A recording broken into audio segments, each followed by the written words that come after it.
Good morning, my dear students. How are you all? I hope all of you are doing very good. So, today we are going to read chapter number 6 of our book Beehive. The title of the chapter is My Childhood, written by Dr. APJ Abdul Kalam. So, let us start with our chapter. This chapter is an extract from an autobiography of APJ Abdul Kalam titled Wings of Fire. In this chapter, he talks about his childhood. He was the President of India and a great scientist too. APJ talks about his upbringing, his parents, and siblings. He tells us about his friends and all those things that influenced him in his childhood. So, let us begin with the chapter now. He was born into a middle class Tamil family, and his place of birth, that is Rameshwaram, is an island town in the state of Tamil Nadu in Bay of Bengal. Today we know this state as Tamil Nadu, but when he was born in 1931, at that time the state was known as Madras state. His father's name was Jalaluddin. APJ says that his father was not very rich. He did not have wealth. He was not highly educated. But despite these disadvantages, he had some other qualities. He was naturally very wise and generous. His mother's name was Ashiamma. She used to help his father. She was a great support and help to him. His mother was also generous and kind hearted.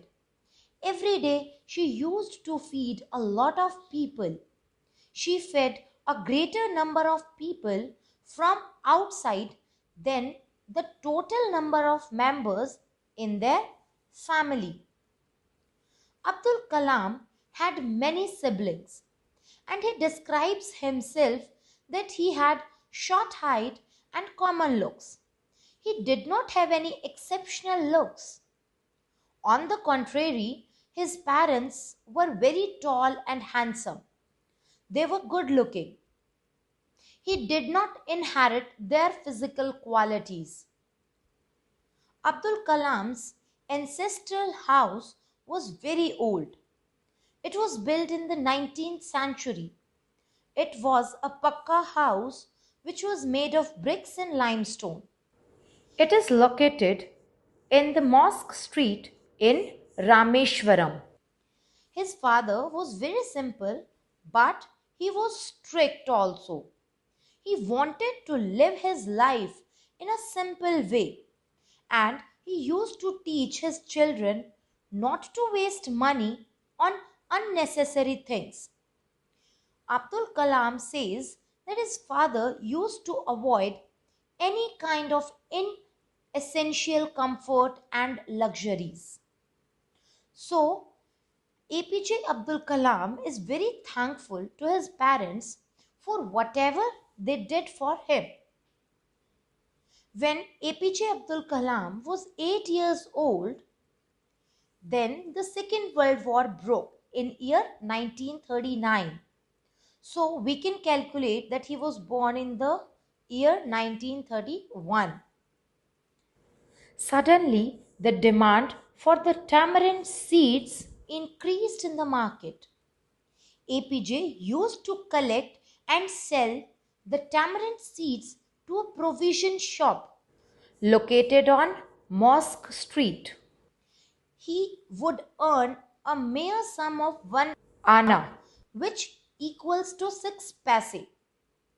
When he addresses it as a princely sum, something very great and valuable, he is being ironic, as the amount was very meager. At that time, this 1 anna means a lot of money to him. Rameshwaram was a small island town far away from land. So it was not affected by the World War in the beginning. But after some time, India had to join the war and combined with the Allied forces. Then a state of emergency was declared in the country. The first impact of World War II on the people of Rameshwaram was the cancellation of the train stoppage at the Rameshwaram station. Earlier, the train which came from India used to stop at Rameshwaram station and then went further to Dhanushkodi. But now the halt was cancelled and the train went from India to Dhanushkodi without stopping at Rameshwaram. With this, the newspaper bundle which used to come for Rameshwaram was thrown out of the moving train as it reached Rameshwaram Road. APJ Abdul Kalam's cousin Samshuddin used to distribute the newspapers in Rameshwaram. As the train stoppage was cancelled and the newspaper bundle was thrown out of the moving train, he needed someone to help him catch it. APJ helped Samshuddin by catching the bundle and distributing the newspapers. In return, Samshuddin paid him a salary which was APJ's first earning. This incident happened 50 years ago. Even now, that is, when he wrote the book, he could feel satisfied and proud of himself. He says that whenever someone earns his own money with his hard work, he feels it the same way as he did. For a child, the figure of authority is his parents, and the next figure of authority can be his teacher, a person who has authority over the child. APJ is saying that whenever a child is born, he has some qualities which he acquires from the elders in his family. These depend upon the social status of the family and environment at home. From his father, he inherited honesty and self discipline, and from his mother, he inherited faith in goodness and deep kindness. His siblings also inherited these qualities from their parent. APJ had three best friends during his childhood. Their names are Ramanatha Sastri, Aravindan, and Siva Prakasan. All of them belonged to very strict Hindu Brahmin families and were strict followers of their religion. As Abdul Kalam was from a Muslim family, he says that during his childhood, all the children were so close to each other that they never felt that they belonged to different religions. Religion was not a barrier in their friendship. There is a very famous temple in Rameshwaram, the Rameshwaram temple. APJ's best friend Ramanatha Sastri was the son of Pakshi Lakshmana Sastri, who was the priest of this temple. When these three friends grew up, Ramanatha Sastri took the priesthood of the Rameshwaram temple. Aravindan started a business of transporting the pilgrims to and from the Rameshwaram temple, and Shiva Prakashan became a catering contractor for the Southern Railways. He was in charge of the catering services in the Southern Railways. Whenever Sri Sita Rama Kalyanam, means marriage, used to take place, APJ's family also took part in it. They used to arrange the boats for it.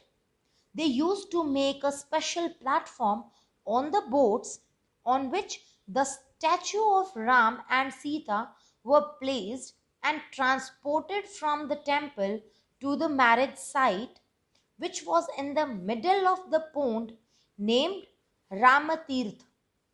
This pond was near APJ's house. When he was growing up, he never thought that there was any difference between Hindus and Muslims, as they participated in Hindu festivals wholeheartedly.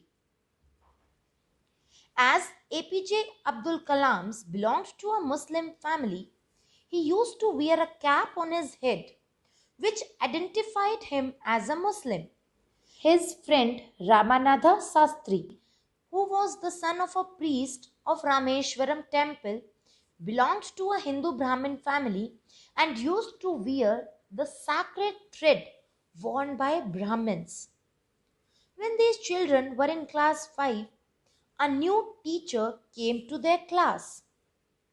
APJ Abdul Kalam recalls an incident which happened then.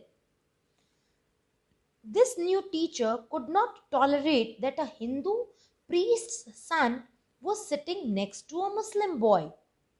He told APJ to sit on the last bench as he belonged to a lower rank of society. Both the children felt very bad. When APJ changed his seat and went back and sat on the last bench, Ramanatha felt very bad. APJ still remembers the image of his friend crying. It left a lifelong impression on Kalam of his friend's feelings for him. Both children went home and told their parents about this incident. And Ramanatha's father, Lakshmana Sastri, called the new teacher and scolded him. He told him not to kill the children's friendship by putting the venom of discrimination, of caste and religion into their innocent minds. Lakshmana Sastri was very clear in himself. He told the teacher either to ask sorry for the wrong he has done or just leave the school and Rameshwaram town also. The teacher asked sorry for the mistake he had done, and due to Lakshmana Sastri's determination, his thoughts about religion and caste changed. The division of society into 4 groups, Brahmins, Kshatriyas, Vaishyas and Shudras, was strictly followed in Rameshwaram. Abdul Kalam's science teacher Siva Subramania Iyer was a religious person, an orthodox Brahmin, but he was a rebellious type of person. He did not believe in distinction on the basis of the caste system. He worked very hard to break these social barriers. He wanted that people of different castes should interact with each other. He encouraged APJ Abdul Kalam to work hard so that he could be at the same level as the highly educated people who lived in big cities. Siva Subramania Iyer's wife belonged to a traditional and orthodox Brahmin family. She followed the religion very strictly, and to keep the kitchen pure, no one from an inferior religion was allowed to enter the kitchen. When Shiva Subramania Iyer called APJ Abdul Kalam for dinner at his home, his wife feared that a boy from a Muslim family would make her kitchen impure. She refused to serve him food in her kitchen. Shiva Subramania Iyer was neither upset nor angry. He himself served food to APJ and sat down beside him to eat. His wife stood beside the kitchen door and looked at APJ while he was having food. APJ says that he doesn't think that she felt there was any difference in the way he was having his food, or the way he was drinking water, or in the way he cleaned the floor after the meal. He wants to highlight that religion does not matter, as it doesn't alter the ways in which a person eats food. After the dinner, when APJ was about to leave, his teacher asked him not to be upset and invited him for dinner once again. He added that if he had decided to change the system to go against the norms of the society, he had to be strong and brave and confront the situation. When he visited Shiva Subramania's home for dinner the next week, his wife made him sit in the kitchen and served him food with her own hands. This is the change that happened. When the Second World War got over in year 1945, India was about to get freedom, which happened in the year 1947. Mahatma Gandhi, known as the father of nation, was a crucial part of India's freedom struggle. He said that Indians would build their own India. The entire country was filled with hope and happiness. Everyone was experiencing such a feeling which they had never felt before. Everyone was hoping that now they would get their freedom. APJ asked his father to allow him to go to Ramanathapuram, which was the district headquarters for higher studies.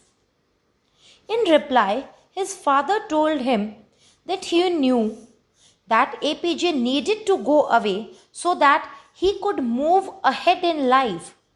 He gave the example of a seagull which flies away in the sky all alone and does not have a nest.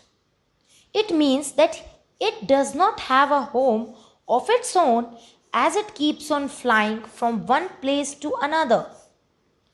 When APJ's mother came to know that he was about to leave home and wanted to go to Ramanathapuram for higher studies, she got upset.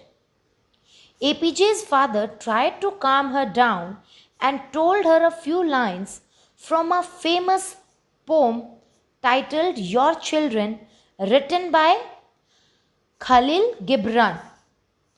He said that your children are not your children. They are the children of life. Don't think that you can rule your children. They are a result of life's desire for itself. They have their own thoughts. He asked her to give them freedom to fulfill their own thoughts and dreams. I hope the chapter is clear to you now. Read the chapter carefully and write down question answers very neatly in your notebook. I'll see you in the next video. Till then, bye bye and take care.